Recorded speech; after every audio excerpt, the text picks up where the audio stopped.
여러분 반갑습니다. 최승래 목사입니다. 여러분 만나보고 싶었습니다. 그래서 이렇게 늘어진 니트를 입고 여러분을 만나게 됩니다. 오랫동안 코로나19로 만나지 못하니까요. 어떻게 하면 좀 만날 수 있을까 고민하다가 이렇게 영상으로 여러분을 만나고 싶습니다. 하나님의 말씀을 작은 영상으로 여러분을 보내드리고요. 수요일은 여러분이 궁금했던 질문들을 좀 받아서 질문의 내용을 좀 말씀으로 풀어내는 것을 여러분 좀 만나고 싶습니다. 오늘은 요한복음의 말씀으로 우리의 삶에 벌어지는 이 뜻밖의 일 속에서 하나님은 우리에게 어떤 삶을 요구하시는가, 요한복음 8장에 진리가 너희를 자유하겠다라고 하시는 이 말씀을 가지고 여러분 함께 나누어 보려고 합니다. 제가 얼마 전에요 기생충이라고 하는 영화를 봤어요. 한참 지나고 오스카상을 받고 나서 이제 봤는데요, 그 대사 중에 여러 가지가 있겠지 많은 생각을 하게 했습니다. 그 중에 그 송강호 씨가 아들하고 체육관에서 이렇게 물난리를 만나서 누워서 하는 대사 가운데 그 아빠 송강호가 이렇게 말하죠. 가장 완벽한 계획이 뭔지 알아? 무계획이야. 계획을 하면 모든 계획이 다 계획대로 되지 않는 게 인생이거든 이라고 이야기하죠. 여러분의 생각은 좀 어떻습니까? 또 코로나19로 벌어지는 이 일들을 보면서 송강호 씨가 이야기했던 이 대사의 부분이 일부 좀 동의하는 부분들이 있습니다. 우리의 삶에 갑작스러운 일, 또 우연히 벌어지는 일, 그리고 예상치 못한 그 일들을 통해서 우리의 삶에 수많은 변화들이 있다는 것을 경험하게 된 것이죠.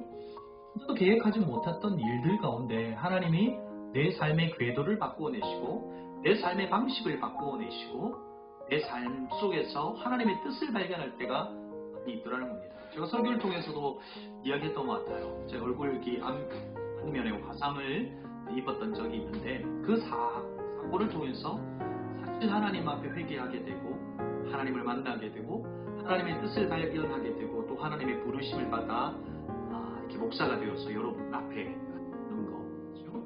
하나님은 뜻밖의 일을 통해서 하나님의 뜻 안으로 초청하시고 하나님의 뜻을 발견하는 경우들이 많다는 것이죠. 여러분 코로나19에 대한 이 일들 속에서 우리는 알 수 없는 것들이 너무나 많습니다. 한 치 앞도 알 수 없습니다. 또 어긋나 있는 우리의 일상을 보내면서 많은 생각이 들 겁니다. 매주 주일날 어떤 그 예배도 당분간 드릴 수가 없습니다. 여러분 이 시간을 통해서 이 뜻밖의 일을 통해서 하나님은 우리에게 가르치고자 하는 것이 없을까? 예수님은 우리에게 이렇게 말씀하셨어요. 진리가 알지니 진리가 너희를 자유롭게 하겠다. 여러분 이미 우리는 예수 그리스도를 믿었고 우리의 존재는 되어졌죠. 우리가 살아가는 삶의 방식은 이 땅에서 살아가지만 이 땅에서 살아가는 삶의 방식이 아니라 진리가 이 땅에서 자유롭게 살아갈 수 있는 존재로 바꿔 놓으셨다는 거예요. 여러분 제가 숫자로 우리의 존재를 이야기할 때가 있죠. 숫자 1은 돌멩이 보고 만들었대요. 2는요 땅과 맞닿아 살아가는 거예요. 이거 이렇게 생겼잖아요. 짐승 보고 만들었고요. 3은 하늘에서도 자유롭고 땅에서도 자유로운 새를 보고 만들었고 4는 교착점이 있는 숫자인데요. 사람을 보고 만들었어요. 사고하고 판단하는 존재.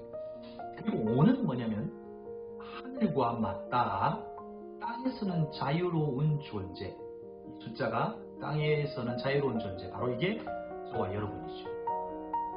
여러분 우리의 삶에 어떤 기적이 있습니까? 하나님의 말씀, 그 진리에서 벗어나서도 우리가 살아갈 수 있다면 이것이 기적입니다. 주일날 드렸던 그 예배와 찬양이 사라져버린 잠깐 멈춰진 시간을 보내고 있으면서도 우리 안에 그 예배와 찬양과 말씀에 대한 갈급함이 없다면 이것이 오히려 우리에게 기적일 수 있다는 겁니다. 여러분 하나님은 우리에게 만난 이 뜻밖의 일 속에서 가르치시는 것이 있다는 겁니다. 흩어진 자리, 각자의 자리에서 진리의 말씀을 붙들고 하루하루를 살아가는 것을 연습하기를 원하시는지도 모릅니다.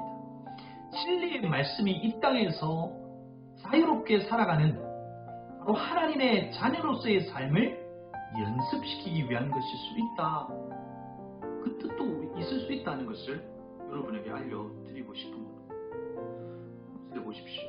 그에게 일어났던 뜻밖의 일 속에서 미디안 광야에서 하나님과 시선을 맞추는 것을 연습합니다. 아브라함도 본토 친척 아비 집을 떠나 그의 삶의 가장 익숙한 자리에서 벗어나 하나님의 뜻, 하나님의 말씀을 따라 살아가는 법을 배우게 되죠.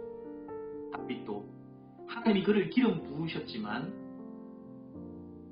도망자의 삶을 살아가면서 하나님과의 깊은 관계 연습을 하게 됩니다. 한나는 이유, 자녀를 잉태치 못하는 자기 인생에 없었던 그 계획, 예상치 못한 뜻밖의 일을 통해서 그 암울한 시대 속에 하나님의 뜻을 발견하게 되는 살아가는 새벽 청년 여러분, 깨뜨려진 일상, 무너져 있는 일상, 그리고 주일날 예배를 드릴 수 없는 이 상황 속에서 진리의 말씀, 하나님의 말씀을 붙잡을 수 있게 됩니다. 그 연습을 통해서, 그 하나님의 말씀을 통해서 이 땅 가운데서 자유롭게 살고 하나님의 뜻을 발견하고 하나님의 뜻 안에서 사는 새벽이슬 청년들이 될 수 있기를 바랍니다. 주님께서 우리에게 도전하십니다. 진리를 알지니 진리가 너희를 지나가리라. 하나님의 말씀 가운데 그리고 하루를 살아가시고 진리를 누리는 저와 여러분이 되기를 주님의 이름으로 축복합니다.